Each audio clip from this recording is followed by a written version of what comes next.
Okay, we're going to talk about pet food today. And we're going to talk about all the aspects that we've been nattering away amongst ourselves for the last couple of hours. I've been doing some mucking around with raw foods as well, with fresh foods. But the thing here is that we have somebody here who actually knows quite a bit about it. Tell us why. Who are you? Yeah. Who are you? I'm his sister, unfortunately. So I was the CEO of Wellness Pet Food, many years ago. But since then, I've done a lot of work just in the pet industry generally. I've sat on the board of companies that serve veterinarians. I've done a lot of research on behalf of private equity firms who invest in the space. So spend a lot of time looking at it and seeing the trends. I mean, it's amazing. It's honestly amazing how this industry has grown. And you don't have a dog in this game, do you? In terms of you're not trying to push a particular thing. This is not an advertisement. But I do have a dog. Absolutely. And you've had many dogs and you love your dogs. Yep. And that's part of this actual whole conversation. Yep. But the point here is I want to make is that you're not here to try to promote a particular cause at all. That's true. You're here to promote happiness. But we had a really funny debate this morning because he's trying out fresh food that he's making himself and I'm using Kibble. And so I think what we can talk about today is actually why would you do one or the other? What are the trade-offs that you've got? And why would you want to do one of those? Yeah, yes, right. So let's talk about that because that's what we've been. Okay, all right. So you're up. You're up. Start rattling on. Well, I'm just going to say, as I think about it, when you've got choices to make, you've got to think about how much time you've got that you can invest or not if you're going to make food. Yeah. Absolutely. No, I'm just cutting them off. Time. That's one. Time. Well, and with that is just convenience. Time and convenience, right? Yep. One is the cost. If you're going to buy kibble or you're going to buy ingredients, you've got a cost factor. Yes. There's the health question. Yes. Because there are trade-offs, like, making raw food, you can introduce various problems if you're not careful. For the whole family with pathogens and raw food, could you get salmonella? And you might be missing ingredients. There's all sorts of things there. Yeah. And so the health piece. And then there's happiness. What does your dog like? What do you like? Which is very important to me, by the way. So this is what prompted me, by the way, on this starting to think about fresh foods that I've been doing for a couple of weeks now.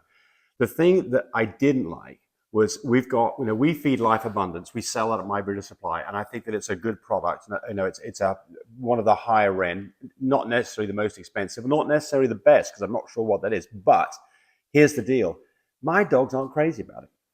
I put it out there, and it's not like no, dogs are not crazy about kibble generally. So it's not that, right? Yeah, exactly. Yeah, exactly. So it's like, it's like feeding me some kibble. I mean, if I was on a desert island, I'd bloody well eat it, right? Right. But I wouldn't be looking forward to breakfast, supper, and lunch, right?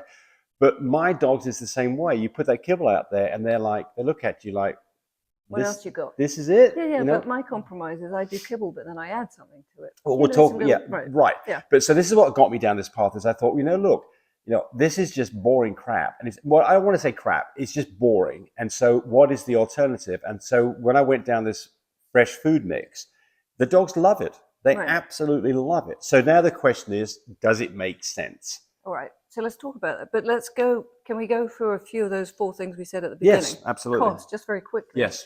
On cost, my kibble approach is, I use a high-end kibble, and let's just talk about this for a 20-pound dog, although my dogs are 15 pounds. But 20 pounds is an average size French bulldog, and for everybody else. So kibble's going to cost you between $1 or $2 a day to feed a 20-pound dog. Yes. It's going to be a lot less if it's like Old Roy from Walmart. It's going to be a lot more if you go for a really high-end one. And I don't want to name brands. No, right. That's right. Agreed. So, if you do it yourself, what did you figure out that's going to, if you do if you make your own food from scratch, chicken, potatoes, those kind of things, it's going to cost you something in the order of 80 cents a pound. Don't confuse things. Just go with this. We did the math earlier. It's going to cost you about a buck a day. It's about a buck a day. Yeah. There you go. For a 20-pound dog. He loves to over-complexify. No, well, I will do another one. I will do another one specifically on what the mix I'm doing and why. So that's not here. But yeah, you're right. It's a buck a day. It's a buck a day if you get a bit less than the kibble, but not dramatically less. But you've got your time involved and everything. That's right. But you could, if you don't have time to do it yourself, you can go buy a high-end fresh or frozen raw or whatever it is, and that's going to be more like $10 a a day. Yes, depending on what it is, might be $8. I'm saying more like 8, but still, there's 8 a to bit. 10, but you can go really high if you get. There's some very expensive diets out there. Right. Yes. So there is a dramatic cost increase, isn't there? Yeah. If you're going to go, if you want to go the fresh route, and you're not going to do it yourself, it's going to cost you some serious coin. Right. But, yes. but for many people, that's like a couple of Starbucks a day. Well, right? $10 yeah, a day, that's going to the coffee shop twice. And there's people who've got, their 20-pound lap dog. They absolutely will do anything for it. It's more important than their children, right? And so they will absolutely, and not worried about the expense on this whatsoever at all. So you fit somewhere in that old Roy all the way through to the most expensive stuff that you can buy. And the range is between $1 and $10 a day. There's a big range, right? So that's the cost one. Now, the convenience one is actually very important for a lot of people. Yep. So I could go pay the $10 a day if I wanted to. It's actually still inconvenient because you've got to store it, you've got to manage it. It's just not that easy. Kibble is actually really easy. And what easy I as it do gets. for mine actually is like $1 a day, or it's $1.25. I get a sensitive one because I've got a sensitive, picky dog. I do that and I add a little bit of a freeze-dried topper to it or something to give it a little bit of interest. And so that convenience factor for me is good. I definitely could not do what James has been doing with this fresh thing. So explain what you do with that, what it takes. So you've got to go to Walmart, you've got to decide what you're going to put in your mix. And that's not an easy thing. Protein, carbs, fiber, you've got to go buy all that stuff. You've got to bring it back. You've got to chop it up into relevant size pieces. You've got to get I've got a big 24-quart pressure cooker, and it takes about probably 30 minutes to prep it and probably another 20 minutes to cook it. And then you've got to divvy it up into portions. So you've got probably an hour and a half of work for me to feed 4 dogs for a week's worth, 28 meals. That's 4 dogs, 7 days, 20. It takes me probably an hour and a half. And, that might be light. It might be that 2 hours is fairer for this. So, I mean, there is some, there is some time. And I would submit it's probably longer than 2 hours, and he's not counting really how long it takes. Well, if you count driving to Walmart and all that, but I'm already going to Walmart, so I'm not counting that. But you're exactly right. It's very easy to err on. I want the fresh stuff to work. So for that reason, I'm a bit biased. So I will completely buy that. So, but if you're doing this from a cost comparison compared to Kibble, you're not going to win, right? The only reason to do this is because you think you're feeding something that's better, healthier, and nicer for your dog. So let's talk about healthy for a minute. Yes, good. Okay, because I mean, so let me just start with one thing. People think that dogs are carnivores, but they're not. Nope. Right? They are omnivores. Cats are carnivores, they're obligate carnivores, and they eat meat. But dogs actually need a balanced diet. So I want to talk a little bit about that for a second here, because what I saw was that they called it a facultative carnivore, which means that, and it's hard to know what that means, but here's the difference. No, I know what it means. I'm going to interrupt you because I love interrupting my brother. Good. Which means that they don't have a really long digestive tract. They're not going to be eating grass and getting nutrients. There you go, exactly. Right. They can't break down cellular walls on vegetables. Exactly. Yes. So it means, you've got to find the right things. You've got to cook them enough so that it's broken down for them and stuff like that. But to the point of that, if you fed a dog nothing but vegetables, it would live. Oh, yeah. Right? Because that's exactly what happens to dogs that are out in the wild who live on scrap heaps in some places where they just but there are vegan dog foods too. And there's vegan dog foods, exactly. And it works. So I want to get to the point here that when we start talking about what is right for your dog, there is no true answer, and you will never know the right answer. And anybody can tell you whatever they want, but your dog will figure it out. So your dog's body will just his dog's body will figure it out. They will eat whatever they're given. All right. We had a big debate this morning about how much protein is the right amount of protein. Yes. And he started out saying, 70%. But no, that's actually way too high. You've got to adjust, of course, for the moisture. If you adjust it for the moisture, I wasn't feeding 70%. Yeah, right. Okay. It's a ratio that keep on going. Yeah. Keep on going. Well, so if you look at like the AFCO feeding guidelines from the formal guidelines, depending on which What's AFCO stand agency, for? The American Association of Feed something or other officials, I forget. Okay. Yep. So, they say you've got to have a minimum of 18% protein. Right. Gotcha. But that's with moisture as well. So, you've got to balance everything out. Yes. If you read about this, people do say don't go over 40 or 50%. You do see diets with 60%, but that's high. And there's a reason why you don't want to go high. Well, yes. Yeah, do you want to talk about that? Yes. Yeah. So the problem here is you think to yourself, just give the dog chicken all the damn time, right? Because the dog will love it, right? But the answer is there's too high a level of proteins, and that can cause problems with dogs where, for instance, they can get kidney stones. They can potentially could get kidney failure. So you don't want to feed these crazy high protein diets. So when you start looking at this stuff, a lot of people are talking that dogs are carnivores. They need a 70% protein diet. I think that's wrong. In fact, I'm damn sure it's wrong, right? Yeah. Well, even for us, we're all being taught now to think about plant-based diets for humans. For the same reason, the animal fat diets, animal protein diets, tend to lead to a little more inflammation in the body, and that's what the same for a dog. So that inflammation is then affecting their kidneys and others, and that's why you get. And that's going to lead to the whole thing about allergies here in a little bit. Yeah, but I just want to say, we'll do a separate discussion. Yeah, about right. allergies. But something else I want to say here, though, is that if you look at us, we're on this earth for maybe 80 years. There's lots of time for us to do damage to our bodies with incorrect diet. Dogs typically live on this earth only between 6 and 20 years. So I think there's less time for these effects to probably take place. And other things do them in ultimately. Yeah. So that although diet is important for your dogs, it's probably more important for you and I than it probably is for your dog.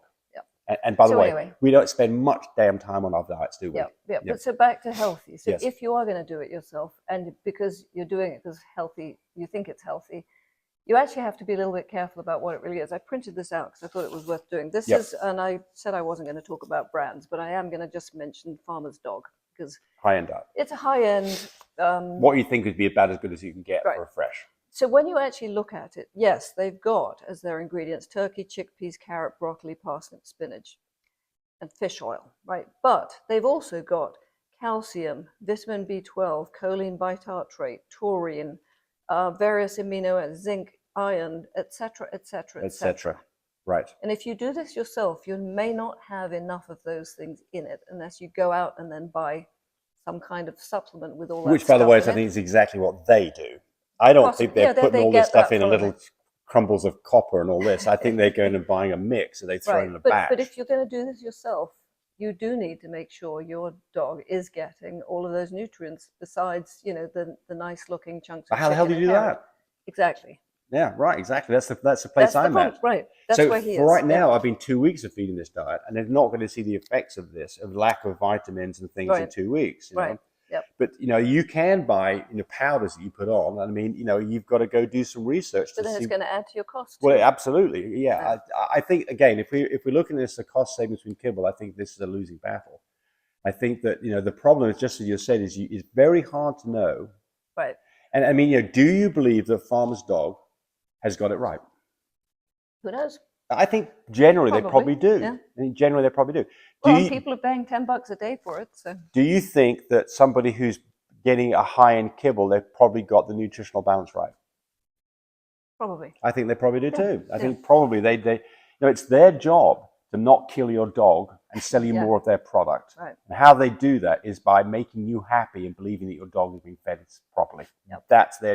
That's their purpose. Can we talk about another part of healthy though? So yes. The do-it-yourself thing, there is a risk of salmonella and such like. Probably not actually an issue, ironically, for the dog because they can cope with that, but for your family. If you're doing this, if you're doing a raw diet, especially. Right, but you're getting a lot of potential contaminants on your kitchen counter as you do stuff. No, but I mean, I think that with a cooked food, you do the same things you do for cooking food. Yeah. You wash your hands, you wash, so I mean, that just seems like common sense. People who are taking raw food and putting it in their fridge, I don't want to do that because that does concern me that we've got now raw food that's sitting in the fridge for a week. And you could have things like salmonella. If you cook it, it goes away. If you don't cook it, you really could, get upset your whole family. So that was one of the reasons that the raw, because the raw is easier, right? You can go get chicken, grind up all the bones, put it through a grinder. You think that's easy? Yeah, I think it's so much easier than cooking it. Yeah, you got to get it. Yeah, no, you've got to get a grinder. You've got to. Yeah, but that's $200. And it's okay for you. You got 4 dogs, but I've got and you've got to clean the thing up and you've got to put it away. No, I don't. I'm not grinding up food for my dog. And I'm not doing it either because I don't want raw food in the house. Yeah. So I'm not doing that either. So there's a lot of you out there who are feeding raw, and you're going to say, "Oh, James doesn't know what he's talking about." He doesn't. You're quite right. This is just our. This is just our opinion. This is just our opinion, and we spent a fair amount of time discussing this and looking at it. And we've got somebody here who's been in the industry, so we're not complete idiots on this. However, is this right? I mean, right, but there are some facts. It's $1 a day if you do it yourself. Yep.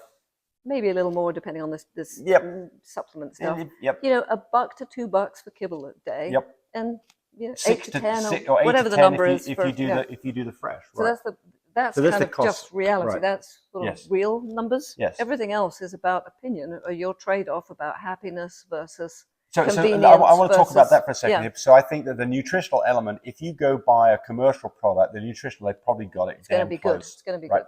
Yeah. You do have a problem if you do it that you've got to do some research because you might get it wrong. I don't think this is a huge deal, but you know, if you don't pay attention to it, it could be. Well, and let's just talk about the things you actually need to research when you do that. So your dog may be certain age. So you've got age, you've got activity level. Like a working dog, you might think to yourself, a working dog needs lots of protein. No, actually, they probably need more carbs. Yeah. They need a lot of energy. Energy, yeah. right.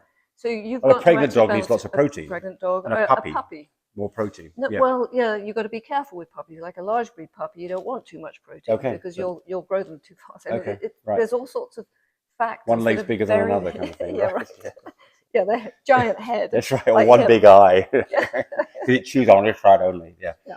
Right. Yeah. Okay. So it's not easy. It's not easy. It's not easy. Right. Now, okay. So for me, you know, my drive for this really was that I want to make I love my dogs and my dogs love me. And you know, if I can do something that doesn't look like it's going to be a huge amount of extra work or expense, and then it's an easy thing for me. So that's my driver for it. Yeah. So yeah. That's it. Now. All right, but wait a minute. Are you telling me I don't love my dog because I give him kibble?